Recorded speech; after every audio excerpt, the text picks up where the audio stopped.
अस्सलाम वालेकुम दोस्तों, यहाँ पे आपको अहम और आज की सबसे बड़ी ब्रेकिंग न्यूज़ से आगाह करते चलें। दोस्तों, सऊदी अरब में ईद उल फित्र कब मनाई जाएगी, इसका सऊदी अरब की जानिब से हतमी ऐलान कर दिया गया है। दोस्तों, इसके साथ पाकिस्तान में ईद उल फित्र का चांद कब नज़र आएगा। दोस्तों, आइए आपको इस वीडियो में मुकम्मल तफसीलात से आगाह करते हैं, इसलिए आपने इस वीडियो के साथ एंड तक जुड़े रहना है।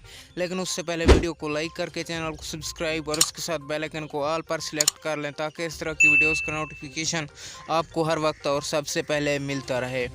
दोस्तों, आपको बताते चलें, सऊदी अरब की जानिब से ऐलान कर दिया गया है कि सऊदी अरब में 1 मई को ईद उल फित्र का चांद नज़र आ जाएगा, जबकि 2 मई को सऊदी अरब में ईद उल फित्र मनाई जाएगी। इसके साथ पाकिस्तान में 2 मई को ईद उल फित्र का चांद नज़र आएगा, जबकि 3 मई को पाकिस्तान में ईद उल फित्र मनाई जाएगी।